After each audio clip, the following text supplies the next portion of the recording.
কি হলো রক্ষী? জরুরি তলব, এক্ষুনি আপনাকে ফিরে যেতে হবে গৌরবঙ্গে। এক্ষুনি? এই রাত্রে? হ্যাঁ কুমার, এক্ষুনি।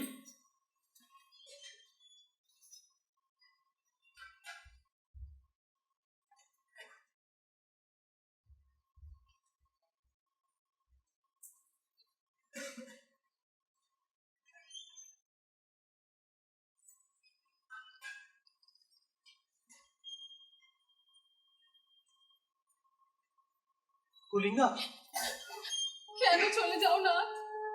মধুপুর এখনো অনেক বাকি। প্রদীপের তেল যে টইটুম্বুর, সে যে জ্বলতে চায় সারা রাত। দেবী, এ জীবন উৎসর্গিত ধর্মরাজ্য স্থাপনের উদ্দেশ্যে। ধর্মরাজ্য স্থাপনে বুধ হয়ে থাকা এক সৈনিক আমি। তাই রাজকার্য ছেড়ে মধুরাজ যাপন আমার পক্ষে সম্ভব নয় কলিঙ্গা। ঠিক ঠিক, এই রাজকার্য শুধু যুদ্ধ, শুধু হিংসা, সিংহাসন নিয়ে লড়াই। কুমার, কলিঙ্গা, এর বাইরে এক অনন্ত জগৎ আছে। লাল মাটির প্রান্তর, সারি সারি তাল গাছ, অগণিত মানুষের হাড় ভাঙা পরিশ্রমে প্রাপ্ত এক মুঠো ভাত।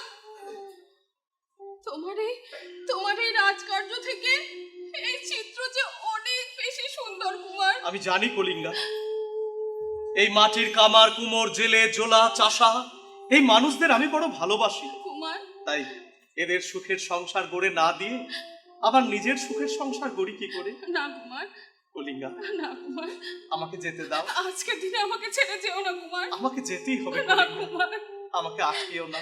না কুমার, আমি যাই। আমাকে ছেড়ে যেও না আজকের দিনে। কুমার,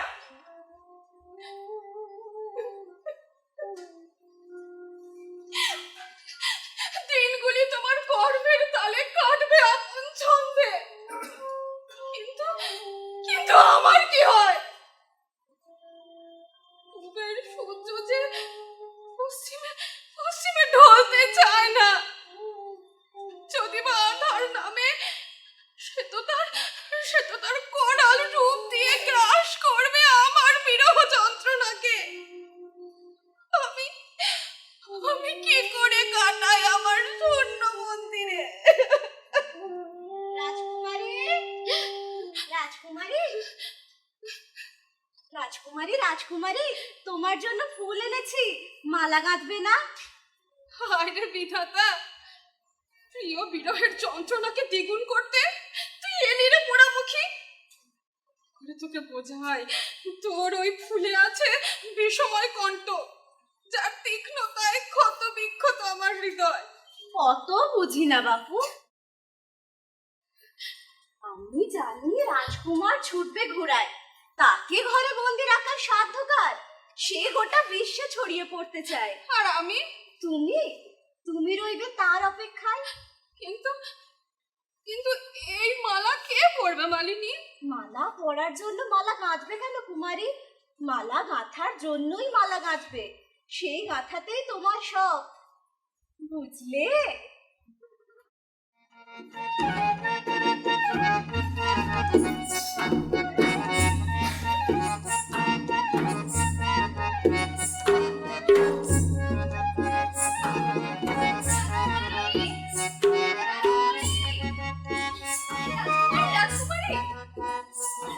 বাপু, এবার শেষ হতে চলেছে তোর মালা গাঁথার পর্ব।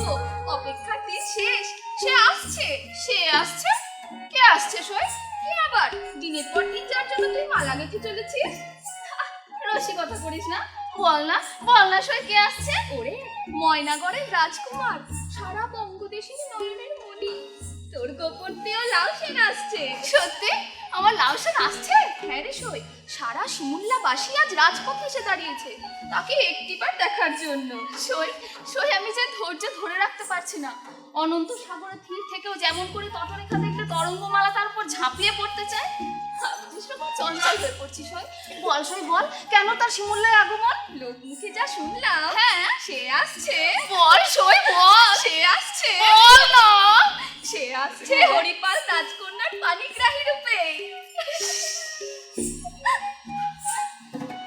কিন্তু কিন্তু কিন্তু কি সই, মহামায়ার কাছে প্রার্থনা করে আশীর্বাদ স্বরূপ যে লৌহ গন্ডার আমি পেয়েছি, মনে মনে স্থির করেছি সেই লৌহ গন্ডার এক কোপে যে ছেদন করবে তাকে আমি আমার বরমাল্য তুলে দেব।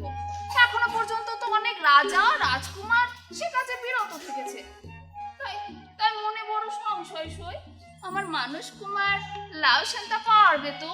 মহামায়ার আশিস তোর উপর, লাউসেন ব্যর্থ হবে না।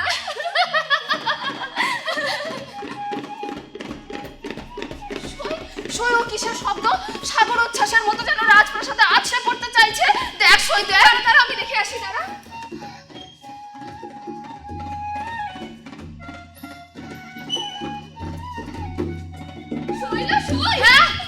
সাগর উচ্ছ্বাস যে তোর প্রাসাদে, মানে মানে লাউসেন প্রবেশ করছে প্রাসাদে। বলিস কি? সাগর নদীতে রক্ষিত লৌহ গন্ডার ছেদন করবে বলে। আয় সই আয়, আড়াল থেকে আমরা সেই দৃশ্য দেখি। আয় আয়।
মার্জনা করবেন দেবী, এ বরমাল্য আমায় শোভা পায় না, বরং এ মালা পরার জন্য অধীর আগ্রহে অপেক্ষা করছেন গৌররাজ দেবপাল। এ কি কথা বলছেন আপনি? আমি তো আপনার জন্যই মালা গেঁথে চলেছি কুমার। আমার জন্য? হ্যাঁ কুমার। না না, তা কি করে হয় রাজকুমারী? না না, তা হয় না। আমার সর্বসত্তা তো আপনাতেই লীন হয়ে আছে কুমার। রাজকুমারী? হ্যাঁ কুমার, লৌহ গন্ডার ছেদন সে তো আপনাকে পাবারই ছলনা মাত্র। না না, কিন্তু মহামদের নির্দেশে আমি তো আমার রাজার হয়ে ছেদন করেছি লৌহ গন্ডার, যা রাজার অধিকারের তা আমি গ্রহণ করি কি করে? অধিকার? অধিকার? লাউসেন, নারী কোনো ভোগ্য পণ্য নয় যে রাজা চাইলেই তোমায় তা তুলে দিতে হবে। রাজকুমারী, আমি এতদিন তোমাকে ধর্মরাজ্য স্থাপনে বুধ হয়ে থাকা একজন আত্মত্যাগী যুবক ভেবেছিলাম, কিন্তু এখন দেখছি তুমি একজন স্তাবক। রাজকুমারী, রাজার তো চমৎকারী স্বার্থান্বেষী সুযোগ সন্ধানী কাপুরুষ। রাজকুমারী কানোরা। লাউসেন, আমাকে তোমার অনুগত দাস পাওনি যে তোমার চিৎকারে আমি কুঁকড়ে যাব। আমি এই সমগ্র ভূ ভারতের সেই নারীদের একজন যে মাতৃত্বে মমতায় জগৎ মাতা, আবার ক্ষিপ্রতায় রণচণ্ডী। দেবী, আমাকে মার্জনা করবে, এ বিবাহে অসম্মতি থাকলে আমি ফিরে যাচ্ছি। বীর লাউসেন, ধর্মরাজ্যের প্রবক্তা লাউসেন। রাজকুমারী, ছি! তুমি কি জানো আমার জীবনের একটা যুগ কেটেছে শুধু তোমার জপ করে। ছোটবেলায় আমার সখীরা যখন পুতুল খেলতো, তখন আমি ঘোড়ায় চেপে রণকৌশল শিখেছি শুধু তোমার যোগ্য হব বলে। লাউসেন, জীবনের প্রথম যৌবনে আমার সখীদের চোখ যখন চঞ্চলা হরিণের মতো অস্থির, তখন আমি রাঙা চেরি পরে মহামায়ার সাধনায় বুঁদ থেকেছি শুধু তোমায় পাবো বলে লাউসেন। যতদিন তোমায় দেখিনি ততদিন তোমাকেই ডুবেছিলাম, আর আজ যখন তোমায় দেখছি কেন জানি না আমার হাতের পেশিগুলো কেমন টান টান হয়ে যাচ্ছে, হাতের মধ্যে নেচে উঠতে চাইছে তলোয়ার। লাউসেন, আজ একবার হোক না যুদ্ধ। না না, এ যুদ্ধ গৌড়ের সাথে শিমুলটার নয়, এ যুদ্ধ তোমার সাথে আমার যুদ্ধ। রাজকুমারী কানরা, আমি নারীদের সম্মান করি, তাদের সঙ্গে যুদ্ধে লিপ্ত হই না। এই পুরুষ মানুষেরা নারীদের মর্যাদা দেবার নাম করে তাদের দুর্বল প্রতিপন্ন করতে চায়। রাজকুমারী, কিন্তু আমি তোমাদের দেখাতে চাই যে মর্যাদা নারীদের কোনো ভিক্ষালব্ধ করুণা নয়, তা ছিনিয়ে নেওয়া অধিকার। শিমুল্লাবাসী জনগণ, আমি তোমাদের হরিপাল রাজকন্যা আজ এই মাটিতে দাঁড়িয়ে প্রতিজ্ঞাবদ্ধ হচ্ছি, ওই লাউসেন যদি আমাকে যুদ্ধে পরাজিত করে রাজকুমারী, তাহলে তার কথা মতো ওই বৃদ্ধ দেবপালকে আমার প্রতিরূপে গ্রহণ করব। আর যদি সে পরাজিত হয় আমার কাছে, তাহলে সে আমাকে পত্নী রূপে গ্রহণ করতে বাধ্য হবে। রাজকুমারী কানরা, বাধ্য করলে তোমার বিরুদ্ধে অস্ত্র ধারণ করতে। হবে দেখছি।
এ জয় আমার মানুষ গুরু লাউসেনের।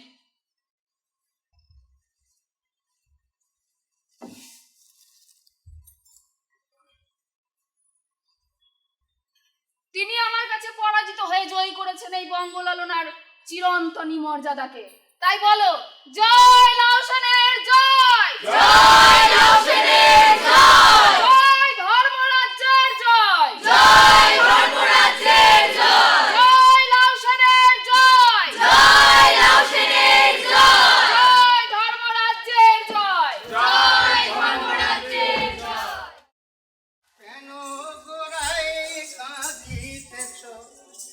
পাগলেরি হইয়া কুঞ্জ সাজাও দিয়া রায় গো। ওই তো আমার বাগিচায় ফোটা কলম চাপায় ভ্রমণের মুগ্ধতা দেখছি। সকাল থেকে ভাবছিলাম এই অকাল বসন্তে কেনই বা কোকিলের কুহুস্বর শুনলাম। কেন গোড়াই কাঁদিতে তুমি আসবে বলেই না হইয়া নাথ, তোমার পদধ্বনি দেখো দেখো, লজ্জায় কৌতূহলে আমি তখন সংকুচিত হয়ে যাচ্ছি। একবার মনে হচ্ছে তোমার দিকে ফিরি, এই চোখ যে তৃষ্ণার্ত নাথ, আকুল চাতকের মতো চেয়ে থাকতে চাই তোমার চোখে। দিদি কে বোন তুই? আজ এমন শুভ দিনে আমার সামনে এসে দাঁড়ালি। জানিস আজ আমার প্রাণনাথ ফিরছে, তাকে ভালো করে চোখ আইলে বন্ধু দিবাই তোর রাতেই বেঁচে ছিল আইলে বন্ধু দিবাই বোন, তুই একটু অন্ধকারে যাবি? আসলে সে ফিরে আমাদেরকে একাকী পেতে চাইবে। দিদি আমি তাকে নিয়ে এসেছি তোমার কাছে। তাকে তাকে মানে কার কথা বলছিস তুই? না না, আমার তার চোখ হয়ে কাঁদছে কেন? আমার হৃদয়ে আমার সন্তান মেয়ে জ্বলছে কেন? তাকে মানে কাকে? দিদি বোন, আমি যাকে একটি দিনও আমার করে পাইনি, মনের তুই সুখে নিশ্চয়ই তার কথা বলছিস না? মনের সুখে শুধু সাজাও আমি যাকে প্রথম আমি আমার করে পেতে চলেছিস, তুই নিশ্চয়ই তার কথা বলছিস না? দিদি তোমার লাউ শেষ। হ্যাঁ বোন, আমার লাউ শেষ ধর্মপুত্র, ধর্মরাজ্য স্থাপনে নিবেদিত সৈনিক সে, এই বঙ্গের আদর্শ পুরুষ। হ্যাঁ দিদি, তুমি তোমার লাশে। হ্যাঁ বোন, সে তো আমারই রে, যৌবনের প্রথম উষায় সে আমায় তার করেছে, আর আমিও তাকে করেছি আমার। দিদি দিদি তোমার লাশে যে আমারও স্বামী দিদি। না না বোন, দেখ আমার বুকের ভেতরটা কেমন হু হু করছে, আমার পায়ের তলায় সব মাটি সরে যাচ্ছে বোন। তোকে আমি আমার সব দেবো, তোকে আমি আমার সব দিয়ে আমি যোগিনী হব। শুধু শুধু আমার স্বামী, আমার লাউ সেজে না দিদি, আমার স্বামীকে ছেড়ে দে। বোন, আমি তোর দুটি পায়ে পড়ি বোন, আমি তোর ওই তো সে এসেছে।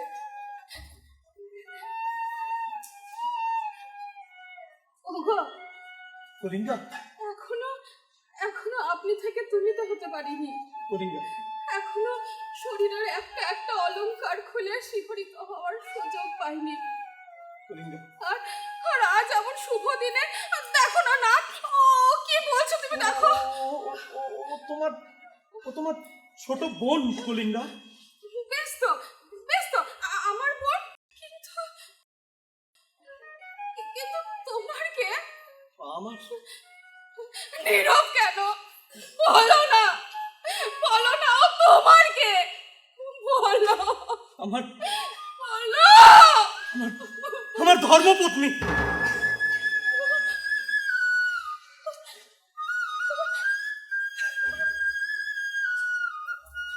বাহ বাহ নাথ বাহ। কলিঙ্গা, এ কোন ধর্মরাজ্য যেখানে প্রথম স্ত্রীকে স্পর্শ করার আগে দ্বিতীয় স্ত্রী দিয়ে ঘর সাজানো হয়, যেখানে একটা নারীর হৃদয়কে খেলনা পাতির মতো ভাঙা গড়ার খেলা হয়, সে কি করে প্রতিষ্ঠা করবে একটা আদর্শ ধর্মরাজ্যে? কি করে নিজেকে বলবে সে একজন আদর্শ ধর্ম পুরুষ? দিদি চুপ, একদম চুপ।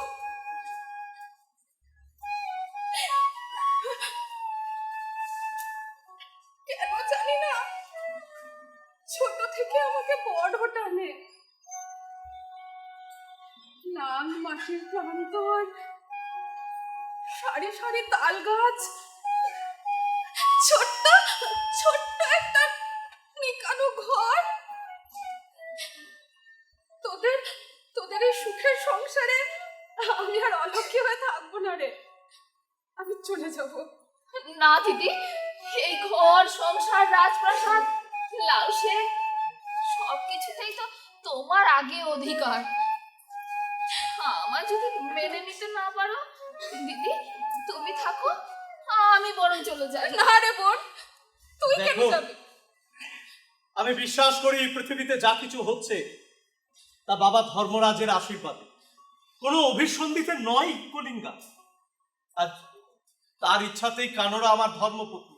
কিন্তু তোমরা দুজনেই জানো, কোনো সাধারণ সংসার করতে আমি আসিনি। আমার জীবন উৎসর্গিত এই মাটির কল্যাণে। তাই তোমরা দুজনেই আমার এই ধর্মপথের সঙ্গী হতে পারো না? হ্যাঁ দিদি, আমাদের স্বামী লাউসেন, তিনি তো আর 5টা পুরুষের মতো নন।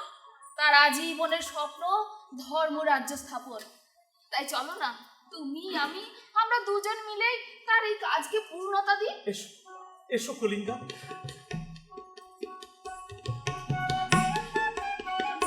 বেশ, তবে তাই হলো। রাজনৈতিক ষড়যন্ত্র আর বিচক্ষণতায় বুঝে দেবে বোন। আর যুদ্ধ থেকে ফিরে শান্ত হয়ে দিদির কোলে মাথা রেখে পাবে শান্তি। এসো, আমাদের জীবন, যৌবন, সংসার সব কিছু উৎসর্গ করি তাহার পায়ে।